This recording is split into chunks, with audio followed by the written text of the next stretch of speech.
로마서 12장 9절부터 14절까지의 말씀입니다. 신약성경 256쪽에 있습니다. 아마 이 시간에는 대부분의 우리 성도님들이 가정에서 이 시간 함께 하실 것 같은데, 성경책에 있으시면 같이 펴시고 또 자막으로도 올라가니까 같이 우리 시간에 합독하도록 하겠습니다. 사랑에는 거짓이 없나니 악을 미워하고 선에 속하라. 형제를 사랑하여 서로 우애하고 존경하기를 서로 먼저 하며 부지런하여 게으르지 말고 열심을 품고 주를 섬기라. 소망 중에 즐거워하며 환난 중에 참으며 기도에 항상 힘쓰며 성도들의 쓸 것을 공급하며 손대접하기를 힘쓰라. 너희를 박해하는 자를 축복하라. 축복하고 저주하지 말라. 아멘.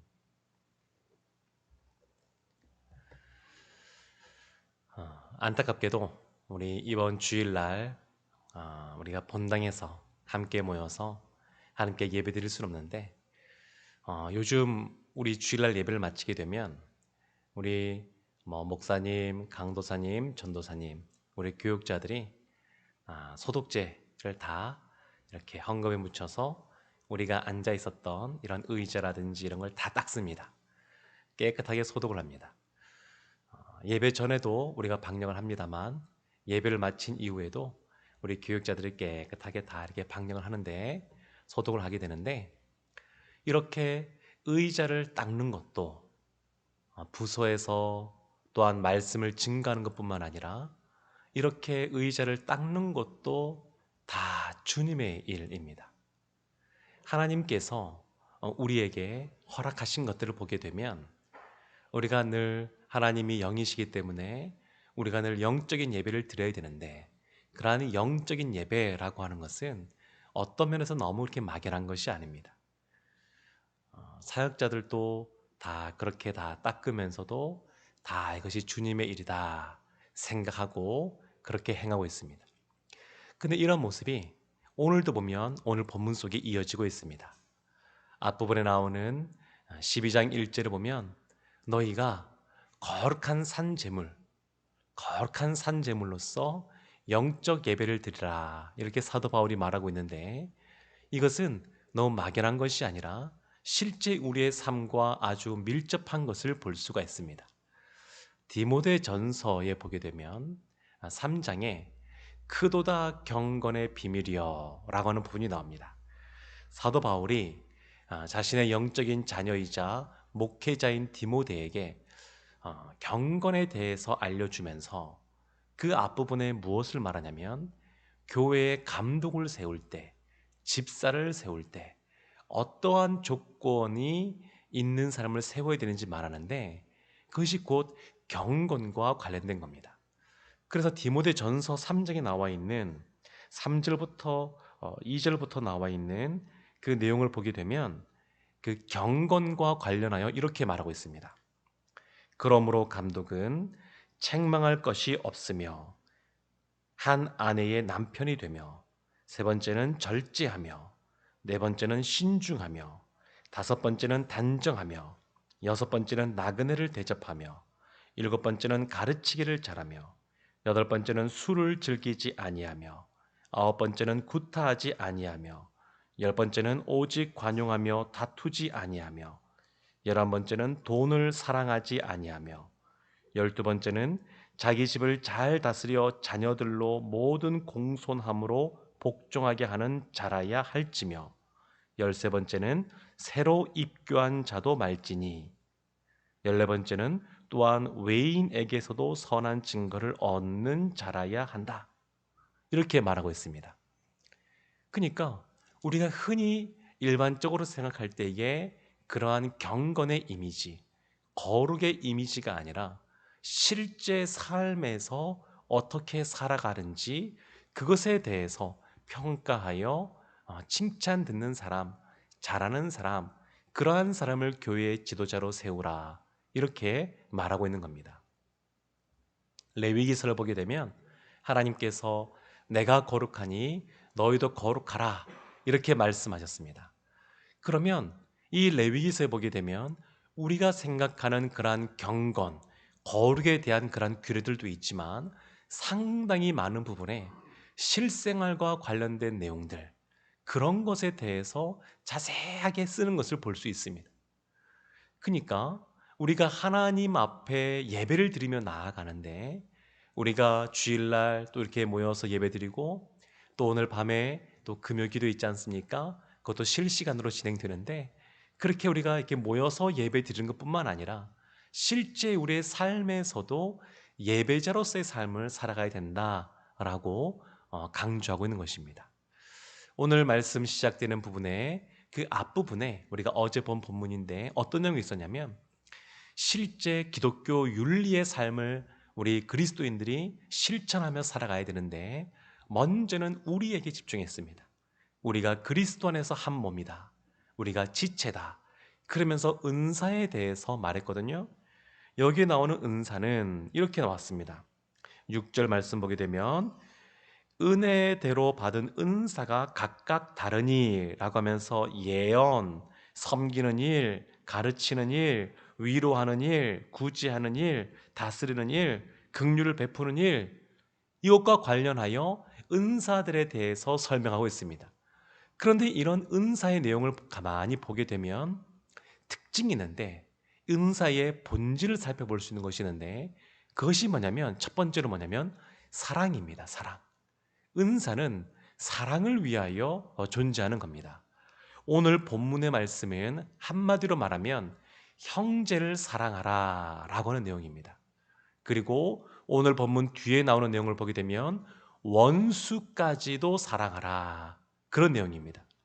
형제를 사랑하는 것이 영적 예배라고 원수까지 사랑하는 것이 영적 예배라고 지금 말씀하고 있는 겁니다. 그래서 오늘 말씀 9절에 보면 시작하는 9절을 보면 사랑에는 거짓이 없나니 이게 나옵니다. 사랑. 이것이 너무너무 중요한 겁니다. 하나님이 우리에게 은사를 주신 것은 서로 옆에 있는 지체를 사랑하라고. 저희가 지금 같이 모여서 이렇게 얼굴을 보면서 이런 것을 나눌 수는 없지만 또 전화나 또 SNS나 이런 걸 통하여서 우리가 이런 사랑을 계속 나눴으면 좋겠습니다. 첫 번째가 사랑입니다. 두 번째는 뭐냐면 10절 말씀 보게 되면 형제를 사랑하여 서로 우애하고 존경하기를 서로 먼저 하며 서로 함께 한 겁니다. 함께. 은사다라고 하는 것은 사랑을 본질적으로 하는 것이고 또 함께 하는 것을 볼 수 있습니다. 함께. 함께 유익이 되는 겁니다. 서로에게 유익이 되는 것이 하나님께 주신 은사의 그러한 본질과 관련된 내용이라고 할 수 있습니다. 또 하나 보게 되면 11절 끝에 보게 되면 주를 섬기라 라고 나와 있는데 모든 은사는 결국 형제가 서로 사랑하고 서로 함께하면서 결국은 뭐냐? 하나님께 영광을 돌리는 것이 하나님이 주신 은사의 본질이다라고 말할 수 있습니다. 이것이 근간에 깔려 있습니다. 사랑과 또 함께하는 것과 하나님께 영광, 주께 영광이 되는 것이 다 이 은사와 관련된 내용입니다. 그리고 오늘의 본문의 말씀은 두 절씩 나누어서 크게 이것을 구분하여 살펴볼 수 있습니다. 9절과 10절, 11절과 12절, 13절과 14절 나누어서 좀 살펴볼 수 있는데 9절에서는 말 그대로 형제를 어떻게 대해야 되는가에 관련하여 조금 더 설명을 하고 있습니다. 사랑에는 거짓이 없나니 이렇게 말하는데 우리에게 위선이란 단어가 있지 않습니까? 위선. 네, 가면을 쓰듯이 위선. 근데 이 위선은 연극 무대에서 원래 쓰여졌다 그럽니다. 그러니까 원래 자신의 캐릭터, 성격이 아니라 자신의 본 모습이 아니라 그 극본, 그 시나리오, 대본에 나와 있는 그러한 인물로서 본인을 가면을 씌우는 것이죠. 그리고 그렇게 연기를 잘하면 잘할수록 이렇게 가면을 잘 쓰고 그 캐릭터에 맞게 잘 연기하는 사람일수록 우리는 명배우다 이렇게 말하기도 합니다. 그러나 우리의 인생은 이러한 연극이 아닙니다. 우리 인생은 이렇게 가면을 쓰고 위선적인 삶을 살아갈 수 있는 그러한 것이 아닙니다. 그래서 우리에게는 무엇이 필요하냐면 거짓이 없어야 됩니다. 사랑에는 거짓이 없나니 이렇게 말하고 있지 않습니까? 대표적으로 거짓된 사랑을 한 사람을 꼽아보라 라고 한다 그러면 예수님을 판 가룟 유다를 꼽을 수 있습니다. 예수님의 분을 받고 3년 동안 예수님을 사랑한다고 하고 쫓아다니는 삶을 살았지만 마지막 예수님을 팔 때 보면 예수님께 입맞춤함으로 파는 것을 볼 수 있습니다. 아주 거짓된 사랑입니다. 근데 이 사랑은 그래서 아주 진실되어야 됩니다. 진실되어야 됩니다. 여러 가지로 6절 오늘 본문의 내용이지만 이것에 대한 주제, 가장 중요한 단어 하나를 꼽아봐라 그러면 사랑이를 꼽을 수 있습니다. 신실한 사랑. 근데 이러한 사랑에는 거짓이 없는데 그 다음에 나오는 것이 뭐냐면 악을 미워하고 선에 속하라. 악을 미워해야 된다. 악을 미워해야 선에 속한다 라고 말할 수도 있습니다. 내일 나올 본문이긴 합니다만 이 로마서 12장 21절에 보게 되면 아주 유명한 말씀이 있습니다. 악에게 지지 말고 선으로 악을 이기라. 악에게 지지 말고 선으로 악을 이기라. 그러니까 이 악에 대하여 미워하는 마음이 있어야 됩니다. 근데 어떻게 하면 미워하느냐? 우리 가운데 선이 있으면 됩니다. 선이 있으면. 그것은 다른 식으로 표현하게 되면 성령 하나님이 빛 가운데 우리 가운데 거하면 어둠이 드러나고 악한 것이 분별되어집니다. 그러면 미워하고 싫을 수밖에 없습니다. 우리가 뭔가를 하지 말아야지, 미워하지 말아야지 이렇게 생각하는 것도 뭐 중요합니다만 좀 더 긍정적인 표현을 한다 그러면 내가 사랑해야지, 내가 빛 가운데 거해야지 이렇게 생각하는 것도 굉장히 유익하고 좋습니다. 어쩌면 신자의 삶에 있어서 이것이 더 좋지 않나 그런 생각도 하게 됩니다. 늘 성령의 빛 가운데 거하는 삶, 세상에 물들어가고 동조하지 않으며 또 이 세상을 분별할 수 있는 그런 능력이 있어서 성령의 빛 가운데 거할 때에 악한 것은 버리고 선을 취하는 그러한 모습, 그것이 필요하다라고 말하고 있습니다.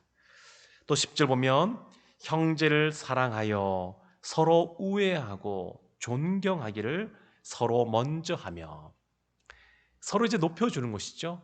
또 사이좋게 잘 지내는 것이고 또 아끼는 마음으로 있는 것이고, 우리가 다 원래는 남남이었는데 그리스도 안에서 한 형제요 자매가 되지 않았습니까?